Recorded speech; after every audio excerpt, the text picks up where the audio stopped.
السلام علیکم ورحمۃ اللہ وبرکاتہ۔ دوستو آج ہم بات کریں گے انڈونیشیا کے بارے میں۔ انڈونیشیا جنوب مشرقی ایشیا میں واقع ایک اسلامی ملک کا نام ہے۔ آبادی کے اعتبار سے یہ دنیا کا سب سے بڑا اسلامی ملک ہے۔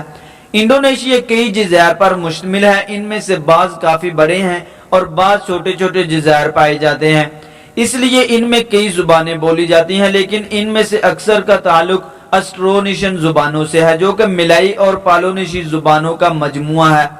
انڈونیشیا کے بڑے جزیروں میں مثلاً جاوا میں 3 بڑی زبانیں رائج کرتی ہیں اور سماترا میں تقریباً 11 زبانیں بولی جاتی ہیں۔ ہر جزیرہ میں کم از کم ایک اپنی زبان ضروری ہے۔ انڈونیشیا کی قومی زبان بھاشا انڈونیشیا ہے، جس کی بنیاد مشرقی سماترا کی ایک بول چال کی ملائی زبان پر ہے۔ یہ ملیشیا کے اکثر حصوں میں بھی سمجھی جاتی ہے۔ اس پر عربی اور سنسکرت کی گہری چھاپ ہے۔ سنسکرت کے بے شمار الفاظ اس سے ملتے جلتے ہیں۔ یہ زبان کافی مقبول ہے اور ملک کو متحد کرنے میں اس سے خاصا کام لیا جا رہا ہے۔ اب یہ زبان پورے انڈونیشیا میں سکھائی جا رہی ہے۔ ابتدائی 2 برسوں میں بچوں کو ان کی مادری زبان میں تعلیم دی جاتی تھی اور اس کے بعد ہر جگہ بھاشا انڈونیشیا میں تعلیم دی جا رہی ہے۔ 1972 میں انڈونیشیا اور ملیشیا میں ایک معاہدہ ہو گیا جس کی روح سے الفاظ کا متفقہ تلفظ متعین کر لیا گیا ہے۔ اس کی وجہ سے دونوں ملکوں کے رسل و رسائل میں سہولت پیدا ہو گئی ہے۔ اس کے ساتھ دونوں ملکوں کی ادبی تہذیبی زندگی میں بھی قریبی تعلق پیدا ہو گیا ہے۔ انڈونیشیا اور ملیشیا کی تہذیب اور ادب پر ہندوستان اور سنسکرت، اسلامی، عربی اور ڈچ تہذیب اور ادب کا گہرا اثر ہے۔ ایک زمانہ میں ملایا اور موجودہ انڈونیشیا ایک وسیع سلطنت کا حصہ تھے۔ 11ویں صدی میں یہ مہاراجہ ایرلنگا کے ماتحت تھے۔ اس زمانہ میں یہ علاقہ کافی ترقی یافتہ تھا۔ ایک قومی ادب ترقی پا چکا تھا۔ جوائی زبان میں شاعری ہوتی تھی جس میں سنسکرت الفاظ کافی استعمال کیے جاتے تھے، ساتھ ہی ساتھ سنسکرت میں بحرینی بھی استعمال کی جاتی تھی۔ 14ویں صدی عیسوی میں قبلائی خان کو مکمل شکست دینے کے بعد کیرتی راجس جے وردھن کی سرکردگی میں جاوا کی ایک مستحکم سلطنت قائم ہوئی تو زندگی کے اور شعبوں کی طرح ادب نے بھی ترقی کرنی شروع کر دی۔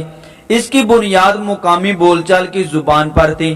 اس عہد کی سب سے مشہور کتاب ناگرا کرتا ماگا ہے۔ یہ ایک طویل قصیدہ ہے جو راجا کی تعریف میں لکھا گیا تھا۔ اس میں اس دور کی جاوا زندگی کی جھلک بھی ملتی ہے۔ اس کا اسلوب بحرین اور جاوا کی زبان سے ملتا جلتا ہے، لیکن سنسکرت الفاظ خاصی بڑی تعداد میں استعمال کیے گئے ہیں۔ انڈونیشیا اور ملایا میں ہندو اثر کے تحت رامائن اور مہابھارت کی منظوم نظمیں کافی مشہور ہو چکی ہیں اور ان پر مبنی ڈرامے اور غنائی کھیل اور تماشے کافی مقبول ہو رہے ہیں۔ 14ویں صدی میں رامائن اور مہابھارت کو جاوی زبان میں منتقل کیا گیا۔ اسی زمانے میں رومانی کہانیوں حکایتوں کو بھی بہت فروغ ملا۔ ساتھ ہی ساتھ ملائی بالی اور سندائی بولیوں میں بھی ادب ترقی پانے لگا۔ اسلامی دور میں ملایا کا عروج ہوا اور پرانی کہانیوں نے نیا اسلامی روپ اختیار کر لیا۔ نئی کہانیاں ان زبانوں میں منتقل ہونے لگی۔ امیر حمزہ کی داستانیں اور سکندر اعظم کے کارنامے نئے روپ میں پیش ہونے لگے۔ فارسی اور عربی سے فقہ، اخلاقیات اور تصوف وغیرہ کتابیں ملائی زبان میں منتقل ہونے لگی۔ اس دور کے ملائی ادب کی سب سے اعلیٰ پایا کی کتاب وقائع ملایا سجارہ ملاؤ ہے۔ اس میں سلطنت ملایا کی تاریخ بیان کی گئی ہے۔ جگہ جگہ اس دور کی عام زندگی کے کچھ نایاب مرکے ملتے ہیں جن میں حقیقت پسندی، مزاح اور مبالغہ آرائی سبھی کے نمونے موجود ہیں۔ 18ویں صدی میں ملایا کی آزادی ختم ہوئی اور برطانیہ کے تحت ملائی سلطنتوں کا ایک وفاق قائم ہوا تو حکمران سلطان باقی رہے اور کافی عرصہ تک سماج اور ادبی زندگی میں پرانی روایات بھی باقی رہیں۔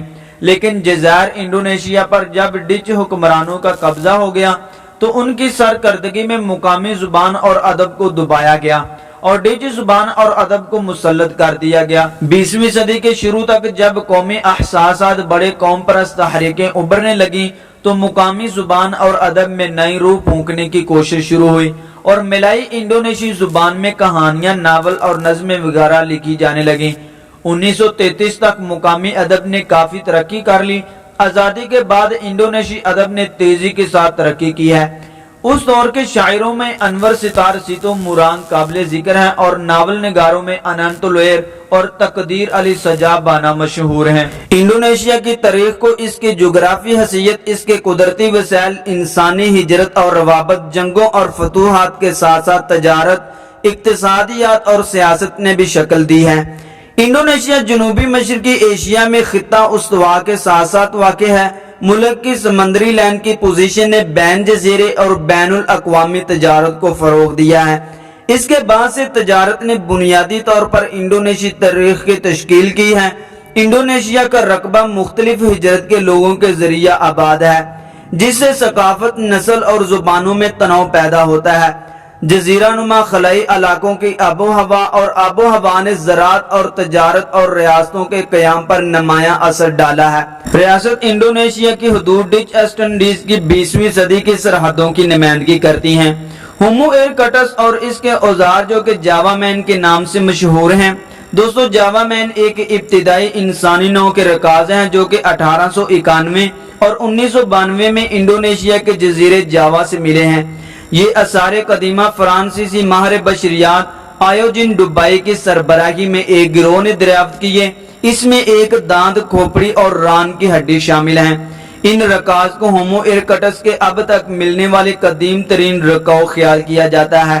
इन बाकियात से ये नतीजा अखज किया गया है कि शिमाली एशिया में होमो इरकटस कोई 10 लाख साल कबल मौजूद है और कम अज कम 5 लाख साल तक वहाँ मौजूद रहे। ये आसार कदीमा चीन में मिलने वाली इसी तरह के आसार से पुराने हैं, जिन्हें पैकिंग मैन कहा जाता है। इन बाकियात से पता चलता है कि इंडोनेशिया के जजीरे में कम अज कम 15 लाख साल पहले ये आबाद थे। ऑस्ट्रेलियन एशियाई अवाम जो कि जदीद आबादी की अक्सरियत रखते हैं, इनके बारे में ख्याल किया जाता है कि वो दरअसल ताइवान से हैं और सन 2000 के करीब इंडोनेशिया पहुंचे थे। इंडोनेशिया में इस्लाम की आबादी के इब्तिदाई सबूत शुमाली सुमात्रा में 13वीं सदी के हैं। इंडोनेशिया के दीगर इलाकों में आहिस्ता आहिस्ता इस्लाम इख्तियार किया गया, जो कि 16वीं सदी के आखिर में जावा और सुमात्रा में एक गालिब मजहब बन गया। बेशतर हिस्से में इस्लाम मौजूदा सकाफती और मजहबी असरात के साथ मुताबिकत पजीर है। पुर्तगाली, जिनको यूरोपियन भी कहा जाता है, 16वीं सदी से इंडोनेशिया पहुंचे ताकि मालकों में कीमती जायफल लौंग और मर्च के ज़खायर को उजारादार बनाया जा सके। लौंग एक दरख्त के खुशबूदार फूलों की कलियां हैं। ये जज़ायर मुलूक इंडोनेशिया का मुकामी पौधा है और आम तौर पर एक मसाले के तौर पर इस्तेमाल किया जाता है। लौंग तजारती तौर पर इंडोनेशिया, भारत, मुडगासुकर, जंजिबार, पाकिस्तान, श्रीलंका और तंजानिया में काश्त किया जाता है। दोस्तों, लौंग बरे सगीर में पकवान में शामिल किए जाने वाले मसालों का खास जुज है। 1965 में एक फौजी बगावत के नतीजे में फौज की जेरे क़यादत कम्युनिस्ट मुखालिफ पुरतशद्दुद कार्रवाई शुरू हो गई, जिसमें 50 लाख से ज्यादा अफराद मारे गए। जनरल सुहार्टो ने सदर सकारनो को सियासी तौर पर नाकाम बना दिया और मार्च 1968 में सदर बन गए। इसकी न्यू ऑर्डर इंतजामिया ने मगरिब का एहसास हासिल कर लिया, जिसके नतीजे में इंडोनेशिया में सरमायाकारी के नतीजे में 3 दहाइयों के बाद काफी मुआशी नमो पैदा हुई। तहम 1990 की दहाई के आखिर में इंडोनेशिया मशरकी एशियाई मालियाती बुहरान से सबसे ज्यादा मुतासर होने वाला मुल्क था, जिसके नतीजे में 21 मई 1998 को अवामी एहतजाज और सहारटू के इस्तीफा दिए गए। सहारटू के इस्तीफा के बाद इस्लाही दौर ने जमहूरियत को तकवीयत बख्शी, जिसमें एक इलाकाई खुद मुख्तारी का प्रोग्राम था। मशरकी तैमूर की अलहदगी और 2004 में पहली बराह रास्त सदारती इंतखाबात शामिल हुए। सियासी और मुआशी अदमो इस्तेहकाम, मुआशरती बदअमनी, बदअवानी, कुदरती आफात और दहशत गर्दी ने तरक्की को सुस्त कर दिया। अगरचे मुख्तलिफ मजहबी और नस्ली ग्रोहों के माबैन ताल्लुकात बड़े पैमाने पर हम आहंग हैं, लेकिन बाज़ इलाकों में शदीद फिरका वराना अदमो इत्मीनान और तशद्दुद जैसे बदस्तूर मसाइल हैं। अब्बासी खिलाफत से ताल्लुक रखने वाले इंडोनेशिया जजीरे के इब्तिदाई अकाउंट इन इब्तिदाई बयानात के मुताबिक इंडोनेशिया जजीरे इब्तिदाई मुसलमान जहाजरानों में से मशहूर हैं, जिनकी बुनियादी वजह जायफल लौंग हैं। दोस्तों, आज की हमारी वीडियो यहाँ तक ही। वीडियो अच्छी लगी हो तो प्लीज लाइक कर दें, चैनल को सब्सक्राइब कर दें और बेल के बटन को भी दबा दें تاکہ ہماری ہر نئی آنے والی ویڈیو کا نوٹیفیکیشن بر وقت آپ تک پہنچتا رہے۔ السلام علیکم ورحمۃ اللہ وبرکاتہ۔